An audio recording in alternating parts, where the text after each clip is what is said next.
السلام علیکم ورحمۃ اللہ وبرکاتہ۔ دوستو، سب سے پہلے آپ کو اپنے چینل پر خوش آمدید کہتا ہوں اور امید کرتا ہوں کہ آپ سب خیریت سے ہوں گے۔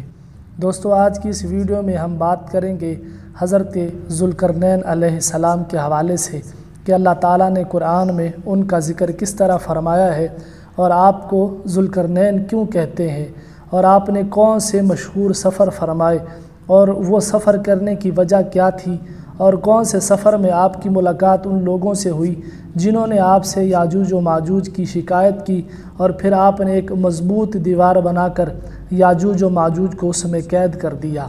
ویڈیو میں آگے بڑھنے سے پہلے ایک گزارش ہے کہ اگر آپ ہمارے چینل پر نئے ہیں تو برائے مہربانی ہمارے channel amazing and interesting information کو سبسکرائب کر لیں تاکہ آپ کو بالخصوص اسلامک ہسٹری اور بالعموم دنیا بھر کی منفرد معلومات پر مبنی ویڈیوز مل سکیں۔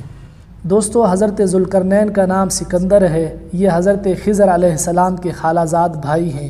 حضرت خضر علیہ السلام ان کے وزیر اور جنگلوں میں علم بردار رہے ہیں۔ یہ حضرت سام بن نوح علیہ السلام کی اولاد میں سے ہیں اور ایک بڑھیا کے اکلوتے فرزند ہیں۔ حضرت ابراہیم خلیل اللہ علیہ السلام کے دست حق پرست پر اسلام قبول کر کے مدتوں ان کی صحبت میں رہے، اور حضرت ابراہیم خلیل اللہ علیہ السلام نے ان کو کچھ وصیتیں بھی فرمائی تھیں۔ صحیح قول یہ ہے کہ یہ نبی نہیں ہے بلکہ ایک بندہ صالح ہیں جو ولایت کے شرف سے سرفراز ہیں۔ اور پھر آپ کو ذوالقرنین کیوں کہتے ہیں؟ نبی کریم صلی اللہ علیہ وسلم نے فرمایا کہ یہ ذوالقرنین یعنی دو سینگوں والے کے لقب سے اس لیے مشہور ہو گئے کہ انہوں نے دنیا کے دو سینگوں یعنی دونوں کناروں کا چکر لگایا تھا، اور بعض کا قول ہے کہ ان کے دور میں لوگوں کے دو قرن ختم ہو گئے، 100 برس کا ایک قرن ہوتا تھا، اور بعض کہتے ہیں کہ ان کے دو گیسو تھے اس لیے ذوالقرنین کہلاتے ہیں، اور یہ بھی ایک قول ہے کہ ان کے تاج پر دو سینگ بنے ہوئے تھے، اور بعض اس کے قائل ہیں کہ خود ان کے سر پر دونوں طرف ابھار تھا جو سینگ جیسا نظر آتا تھا، اور بعضوں نے یہ وجہ بتائی کہ چونکہ ان کے باپ اور ماں نجیب الطرفین اور شریف زادہ تھے اس لیے لوگ ان کو ذوالقرنین کہنے لگے۔ اللہ تعالیٰ نے ان کو تمام روئے زمین کی بادشاہی عطا فرمائی تھی۔ دنیا میں کل 4 بادشاہ ایسے ہوئے ہیں جن کو پوری زمین کی پوری بادشاہی ملی، ان میں سے 2 مومنین تھے اور 2 کافر۔ مومن تو حضرت سلیمان علیہ السلام اور حضرت ذوالقرنین ہیں، اور کافر ایک بخت نصر اور دوسرا نمرود ہے، اور تمام روئے زمین کے ایک 5ویں بادشاہ اس امت میں ہونے والے ہیں جن کا اسم گرامی حضرت امام مہدی رضی اللہ تعالی عنہ ہے۔ دوستو، حضرت ذوالقرنین علیہ السلام کے 3 سفر کون سے ہیں؟ قرآن مجید میں حضرت ذوالقرنین کے 3 سفروں کا حال بیان ہوا ہے جو سورہ کہف میں ہے۔ ہم قرآن مجید ہی سے ان تینوں سفروں کا حال سنتے ہیں جن کی رودات بہت ہی عجیب اور عبرت خیز ہے۔ حضرت ذوالقرنین علیہ السلام کا پہلا سفر۔ حضرت ذوالقرنین علیہ السلام نے پرانی کتابوں میں پڑھا تھا کہ سام بن نوح علیہ السلام کی اولاد میں سے ایک شخص آب حیات کے چشمے سے پانی پی لے گا تو اس کو موت نہیں آئے گی، اس لیے حضرت ذوالقرنین علیہ السلام نے پہلے مغرب کا سفر کیا۔ آپ کے ساتھ حضرت خضر علیہ السلام بھی تھے۔ وہ آب حیات کے چشمے پر پہنچ گئے اور اس کا پانی بھی پی لیا، مگر حضرت ذوالقرنین کے مقدر میں نہیں تھا، وہ محروم رہ گئے۔ اس سفر میں آپ جانب مغرب روانہ ہوئے تو جہاں تک آبادی کا نام و نشان ہے وہ سب منزلیں طے کر کے آپ ایک ایسے مقام پر پہنچے کہ انہیں سورج غروب کے وقت ایسا نظر آیا کہ وہ ایک سیاہ چشمے میں ڈوب رہا ہے، جیسا کہ سمندری سفر کرنے والوں کو آفتاب سمندر کے کالے پانی میں ڈوبتا نظر آتا ہے۔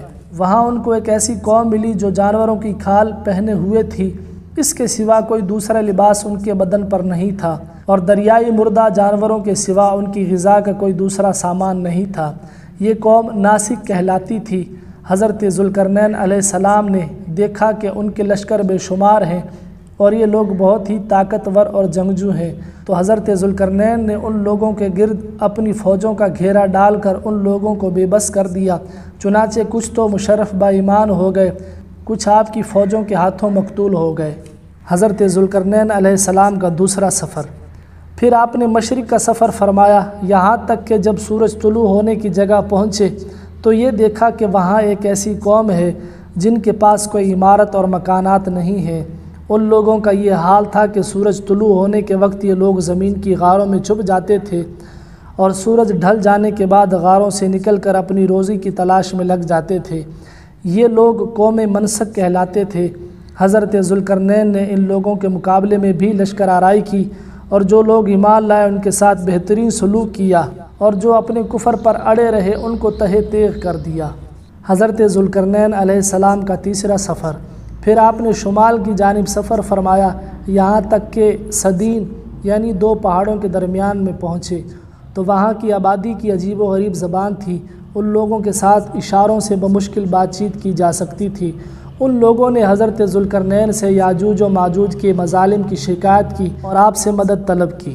دوستو، بہت جلد آنے والی ویڈیو میں ہم آپ سے یاجوج اور ماجوج کے حوالے سے تفصیلی معلومات شیئر کریں گے۔ جب ان لوگوں نے حضرت ذوالقرنین علیہ السلام سے مدد طلب کی کہ آپ ہمیں یاجوج و ماجوج کے شر اور ان کی ایذار آسانیوں سے بچائیے، اور ان لوگوں نے اس کے عوض کچھ مال دینے کی بھی پیشکش کی، تو حضرت ذوالقرنین علیہ السلام نے فرمایا کہ مجھے تمہارے مال کی ضرورت نہیں ہے، اللہ تعالیٰ نے مجھے سب کچھ دیا ہے، بس تم لوگ جسمانی محنت سے میری مدد کرو۔ تو پھر حضرت ذوالقرنین علیہ السلام نے یاجوج و ماجوج کے گرد ایک دیوار تعمیر فرمائی جو سد سکندری کے نام سے مشہور ہے۔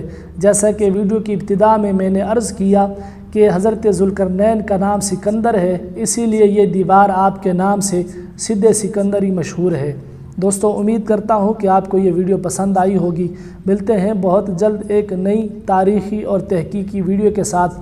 اللہ تعالیٰ آپ سب کا حامی و ناصر ہو، آمین۔